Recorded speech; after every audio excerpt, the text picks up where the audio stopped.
What's going on, everybody? It's Cody. Welcome back to the channel. One game Wednesday night showdown slate. Kind of disappointing to have two showdown slates in 3 days, but it beats having no games, I guess. 5K to first. Better game than the other night. Hopefully this game doesn't blow out like the last one did. Connecticut is back on this showdown as well at Chicago. I don't have the odds pulled up. I believe it's 7.5 point spread. Connecticut favorites on the road. I think it was 156.5 was the over under. It's a fine game, not one I'm overly thrilled with, but let's get into it. First, let's look at my lineups for tonight. Already filled my glass full of tilt juice. Naz Hillman played 13 minutes, I believe. She checked in with 4.5 minutes to go in the fourth quarter and played 30 seconds and then did not close in the blowout. For some reason, I don't know why. Really wouldn't have helped her. I was high on her, just didn't work out. Dangerfield played really well. Haley Jones is awful. So if you played Dangerfield only, you're looking pretty good for value. This is one of my lines. I ended up double punting and playing Asia and Fee. Pretty much just stacking up Minnesota and the Aces. And then for my other line, I played Aaliyah Edwards, who got in massive foul trouble early and only put up 13.5 fantasy points. Pretty well dead in both. I thought about making some pivots, but I mean, I'm pretty well just deep fried anyway with both of them busting. So it is what it is. I mentioned on the stream how high I was on Joel Lloyd. We'll see. Maybe she'll come in at low ownership and bring it all back for me for this lineup. But that's going to do it for the recap. Let's get into this team-by-team breakdown, and we'll get out of here. On the Connecticut side, obviously, Alyssa Thomas at the top, 10K. Played 27 minutes last time out, put up 41 fantasy points. Massive ceiling for her, assuming the game can stay close, and she doesn't get thrown out like she did the last time they played Chicago. She had 24 fantasy points in 23 minutes. Obviously, no issues jamming AT at the top. By far the best play on this showdown slate. Great matchup. It just, can she not get thrown out? I don't know if Angel Reese got under her skin or what, but we'll look to find out tomorrow. Wnba Bonner, 9K. Really good shooting floor. She's going to take quite a bit of shots. She should play low 30s minutes, assuming the game stays competitive. She put up 17 points in 22 minutes. I have no issues playing her. If the peripherals are there, she can win you a GPP in the captain spot. Bree Jones, 8-2, only played 19 minutes, but like I said, the massive blowout affected that. I would imagine she's going to play high 20s minutes with the potential to touch 30 or more if the game is close, because Chicago is a gigantic team. They always have two bigs on the floor at all times. So I really like the ceiling for Bree Jones, assuming the game can stay close. Carrington, really good game. I mean, I don't know what it is. She cooks when she faces Caitlin Clark. She comes out to play 26, 27, and 40 against Caitlin Clark. No issues with her. Obviously, you're not expecting 40 bombs or 30 bombs from her. You're just expecting a good scoring day because she's going to get you some peripheral stats. Firmly in play. Harris, another one, firmly in play. Should play mid-30s minutes, assuming the game stays competitive. Some peripheral upside. If she's scoring, she can put up a good fantasy day and will never be that high owned.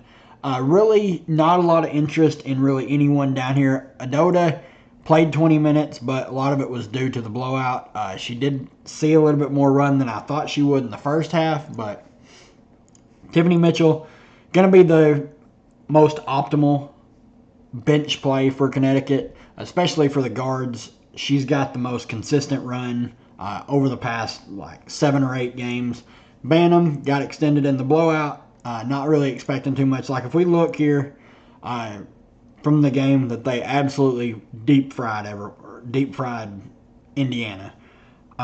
You see, we had 19 minutes from Medota. She probably saw half before the blowout, half after. Tiffany Mitchell almost played the entire second quarter. She's come in, she's played from 10 to 4. Oh, yeah, the entire second quarter. She played 9 of the 10 minutes. Mariah Jefferson, not someone I have very much interest in. Bantam's kind of the same. She should see a little bit of run.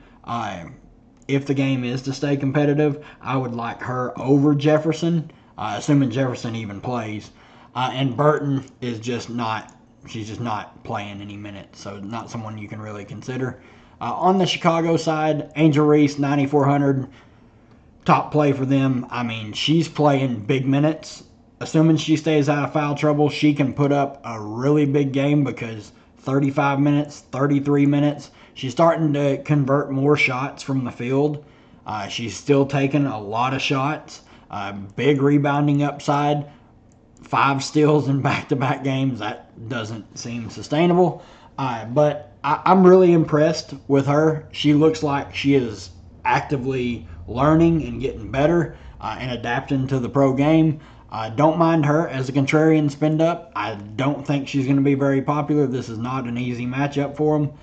Mabry has been really bad the last 2 games. Peripheral stats are down. Shooting stats are down.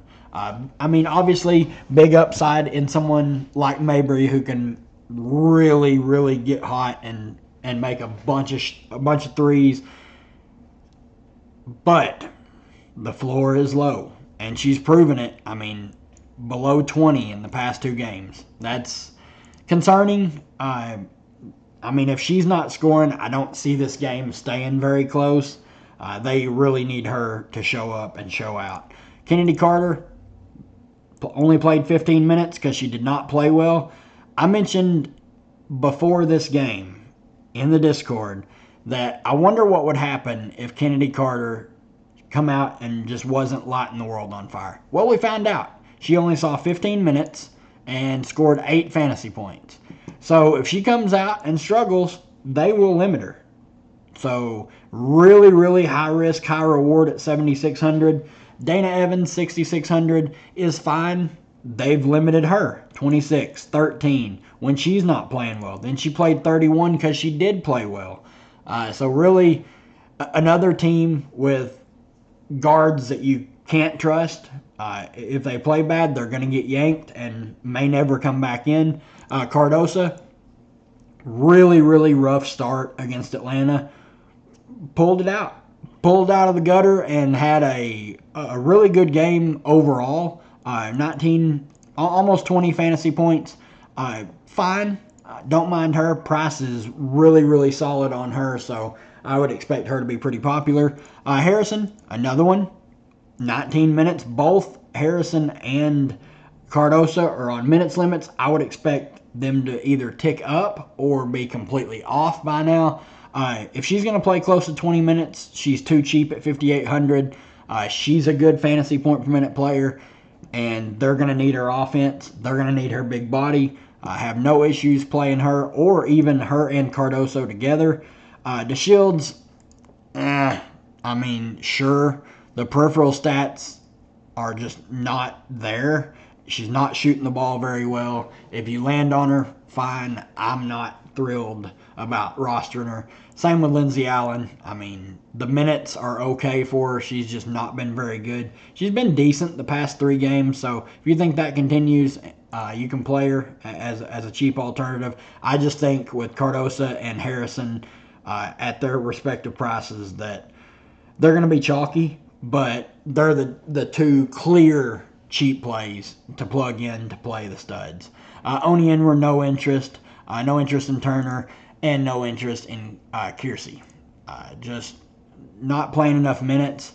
So I think this showdown's pretty straightforward. I imagine there's going to be a lot of hand-holding at the top. Just there's ways to get different. Maybe you play a different captain. Maybe you roster like a Lindsey Allen. Or maybe you come over to Connecticut and you fade one of the two at the top.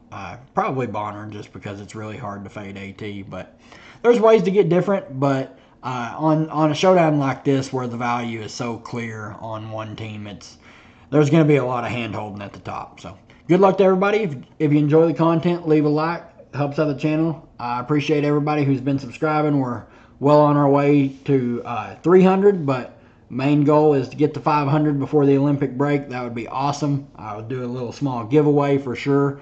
Come check out the live streams. Any slate 30 minutes before lock that's not a showdown slate, I'm live answering questions, updating all the news that we've gotten. Been a lot of fun. Just hanging out, shooting the breeze with everybody. But we'll see you for the next one, and good luck.